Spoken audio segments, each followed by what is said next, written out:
dokumentasi ilmiah terawal. Hakikatnya, bila menyebut tentang dokumentasi ilmiah terawal, kita akan terbayang Injil, Torah kan. Tapi sebelum itu sudah wujud dokumentasi yang lain. Saya ambil pada peringkat awal lagi. Saya sebut Mushaf Adam AS. Terdapat 10 mushaf yang telah diturunkan pada Adam AS. 50 mushaf telah diturunkan kepada Syis AS. Manakala Idris AS 30. Manakala Nuh AS lebih kurang 50. Ya, saya lupa ni. 50. Okey. Pengiraan, mesti ada banyak soalan lepas ni ke saya ni. Pengiraan sirka itu 40,000 BC hingga 5,000 BC. Nanti kita bincang lepas ni. Kemudian yang kedua ialah epik Gilgamesh. Kenapa saya ambil epik Gilgamesh? Kerana dia muncul sesudah banjir besar. Berusia 4,000 BC. Tapi kalaulah anda cek dalam Google kan, dia akan anda akan berjumpa epik Gilgamesh ni 2,500 lah, 3,000 lah, macam-macam, 1,500 lah. Itu bukannya yang dasar, yang major. Ini yang asal. Sebab epik Gilgamesh ini ada 12 tablet. Dalam tablet dia ialah yang menarik kenapa saya kaji epik Gilgamesh? Sebab yang menarik ni tablet 11. Tablet 11 dia menceritakan seperti mana yang terdapat dalam Bible. Dalam Perjanjian Lama, dalam Genesis, tentang kejadian banjir besar. Sebenarnya epik Gilgamesh dah sebut sebelum tu. Epik Gilgamesh dah kata pasal sebagai contohnya Nabi Nuh tunggu untuk nak tahu air itu dah surut ke belum, dia lepaskan burung. Kali pertama burung datang lagi, makna air tak surut lagi. Kali kedua burung datang lagi, air tak surut. Kali ketiga baru burung tak datang. Maka fahamlah, dalam epik Gilgamesh dia sebut, fahamlah Otona Bishtim bahawasanya burung sudah ada, air dah mula surut. Burung dah boleh hinggap. Benda yang ada sebiji terdapat dalam Genesis. Boleh cek lepas ni. Okey, Mushaf Ibrahim 10. Apa maksud mushaf? Mushaf ni amsal. Apa maksud amsal? Amsal ini kata-kata hikmah. Itu. Mushaf ini kata-kata hikmah.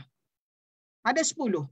Kita buat sirka. Sirka ini bahasa Latin ya, sirka. Biasa kalau kita baca kitab-kitab history yang lama, dia akan tulis sirka. Sirka maknanya is about. Kita tak boleh kata betul-betul 190, bukan. It's sirka, it's CA, sirka. Pada waktu Nabi Idris itu ada seorang raja. Dan zaman Nabi Idris waktu ada seorang raja namanya Biu Rasib. Dia merupakan dia tidak beriman, dia antauhidi. Dan dia banyak melakukan sihir. Itu zaman Idris ni zaman berluasnya sihir. Kalau dia nak kacau dan nak bini orang, dia sihir, dia nak ambil je. Ini berlaku pada zaman Nabi Idris AS. Sudah ada sihir pada zaman Nabi Idris AS. Dilakukan oleh King Biu Rasib. Itu. Kemudian kita pergi ke Kuk Hammurabi yang saya bincang tadi, kita dah sebut. Zabur Daud. Zabur Daud AS. Nabi Daud di Palestin. Kan dia menjadi raja sesudah dia bunuh Talut tu. Manakala Nabi Musa di Mesir tu, di Sinai. Kan Nabi Musa kan tak pernah masuk ke Palestin. Sebab tu dalam penulisan saya cukup menentang kalau mengatakan Nabi Musa boleh bercakap Hebrew. Macam mana Nabi Musa boleh bercakap Hebrew? Nabi Musa tidak pernah hidup di Palestin. Kan Hebrew itu kan daripada Abir bin Shalih bin Arfakshad bin Sam bin Nuh. Ya? Okey, baik kepada Musa Torah. Jadi yang bab Torah ini hakikatnya kalau kita tengok mengikut pandangan sarjana barat itu sendiri mengatakan tak semua sarjana barat itu terpesong pemikiran, tidak. Ada yang benar. Mengikut pandangan setengah sarjana barat mengatakan bahawasanya Torah Musa itu adalah yang ada sekarang ini. Taurah Musa yang dianggap perjanjian lama tu. Dianggap adalah jelmaan Kuk Hammurabi. Sebab Hammurabi 1700 BC. Kita boleh kata 1800 BC katakan. Kemudian tiba-tiba ada Taurah Musa. Kuk dia. Sebab bila dicek Kuk Musa tu dengan Kuk Hammurabi tu lebih kurang. Antaranya dia tukar je. Kalau dia kata bebaskan hamba sahaya kamu apabila sesudah 4 tahun dalam Taurat. Dalam Quran Hammurabi, bebaskan hamba sahaya kamu sesudah 7 tahun. Dia tukar je benda-benda yang kecil-kecil gitu dia tukar. Jadi apa yang jelas di sini, bila saya cek, saya buat kajian, bila kita baca data-data, bahawasanya Torah tu, yang didakwa kata Torah tu, telah ditulis oleh pendeta-pendeta Yahudi sesudah kewafatan Nabi Musa AS 700 tahun dah. Makna katakanlah Musa meninggal 1000 BC. Makna dia hidup dalam 1200 ke 1100 BC, lebih kurang gitu. Dia meninggal 1000 BC, kemudian ditulis Torah itu pada tahun 300 BC. Sesudah 700 BC, 700 tahun kewafatan Nabi Musa AS.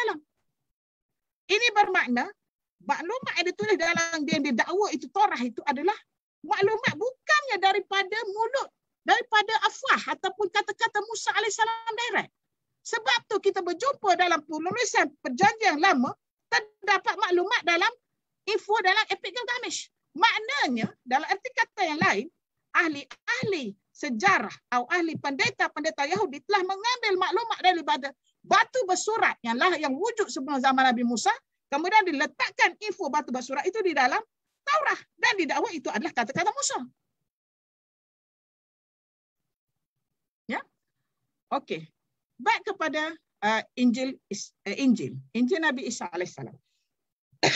Kelahiran Isa alaihissalam ini pada hakikatnya banyak pandangan. Kalau kita dengar dalam tafsir, ada mengatakan tahun 300 BC, ketika munculnya Iskandar Zulkarnain dan macam-macam lagi lah pendapat tafsir. Tapi kita kena pegang satu, supaya kita berada dalam mainstream of academic. Kalau kita ambil semua yang ada dalam tafsir, yang nama-nama itu, kalau kita tulis artikel, tak terpublish lah artikel kita. Ataupun buku kita akan dipertikaikan. Evaluator tu akan pertikaikan tarikh itu. Jadi untuk menyelamatkan keadaan, kita ambil mainstream of academic line. Jadi di sinilah saya dapatkan benda ini. Jadi Injil Isa alaihissalam itu, kita wujudnya Isa, kita bersetuju saja. Dia kata 1 AD. 1 AD makna sesudah 1 BC. Isa alaihissalam, apa yang menarik tentang Injil ini, Isa alaihissalam ini hanya hidup 33 tahun saja di atas muka bumi ini. 3 tahun sahaja. 3 tahun terakhir sahaja dia menyebarkan agama syariat Isa itu, syariat Allah Taala itu. 3 tahun saja, mana sekejap je Nabi Isa ni. Adapun Nabi Muhammad SAW 23 tahun. 13 tahun di Mekah, 10 tahun di Madinah. Nabi Isa ni sekejap je sebenarnya. Ya, kemudian dia difitnah dan sebagainya. Jadi apa yang menarik sini, bila pula Injil itu ditulis? Injil itu ditulis sesudah 300 tahun ketiadaan. Kita tak sebut wafat. Sebab dalam agama Islam, kita percaya bahawa Isa itu dinaikkan ke langit. Tetapi agama Kristian percaya Isa itu dibunuh, disalib. Jadi kita tak nak discuss yang tu di sini. Kita kata Isa alaihissalam itu, Injil itu mengikut data yang kita compile, dokumentasi, bahawasanya ditulis 300 tahun sesudah ketiadaan Isa alaihissalam atas muka bumi. Mana siapa yang tulis tu? Itu persoalannya. Mengikut Franz Fitzmayer, dia membahagikan tatawur ataupun the development of agama Kristian ini kepada 3 tahap. Dia kata daripada 1 AD kepada 33 AD, ayam Isa alaihissalam.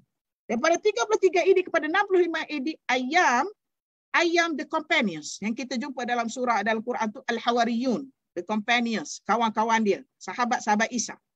Yang ketiga ialah ayam daripada 65 kepada 95, ayam evangelis. Evangelis tu muncul develop stages yang ketiga.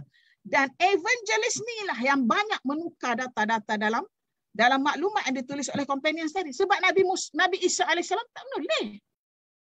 Dia ni mengajar dan anak murid dia yang tulis. Siapa yang tulis companions tu? Bila tak ada companions, stages itu pergi kepada evangelis. Evangelis ni dia ada redactors. Redactors tu yang redactors, nanti kata lain editors. Dia yang ubah-ubah tu. Ada satu benda yang tak ubah dalam Injil. Dan perkataan itu kekal sampai ke hari ini. Berusia 2000 tahun dah perkataan. Apa perkataannya? Ili lima syabaktan. Dalam video saya, dalam YouTube saya ada sebut mana ni. Al-Masih, tajuk Al-Masih tu. Ili lima syabaktani ini adalah perkataan yang tidak pernah diterjemah oleh siapa-siapa yang sesudah sesudah Isa alaihissalam. Apa maksud ili lima syabaktani? Tuhanku, kenapa engkau membelakangkan aku? Saya ada translate tahu ili lima syabaktani. Dalam Bible dia kata itu bahasa Aramaik. Tak apalah, kita terimalah itu bahasa Arab. Tapi cuba tengok balik ya. Ili lima syabaktani itu adalah bahasa Arab. Ili lima syabaktani. Il itu Tuhan. Il Israel, Israfil, Israel, Samuel, Ismail. Itu ili. Il tu. Tuhanku. Li itu belakang. Ili Tuhanku. Lima syabaktani. Lima tu limaza. Kenapa kamu syabaktani? Engkau tinggalkan aku. Syabak itu kan, kalau bahasa Aramaik, dia punya shin, dia sebut sin. Kalau sin, dia sebut shin. Dia terbalik. Sebab dialek. Dia kata lima syabaktani. Kan kalau orang Mesir kan, dia sebut jin tu gamal. Sebenarnya jamal. Macam Aramaik ni, orang Aram yang tinggal dekat Damsyik ni. Sekarang Damsyik, dulu Aram. Dia sebut sin tu shin, syabaktani. Ini dialek. Tapi konsep dan asas bahasa ialah bahasa Arab Fusha. Senang saja nak i'rab tu.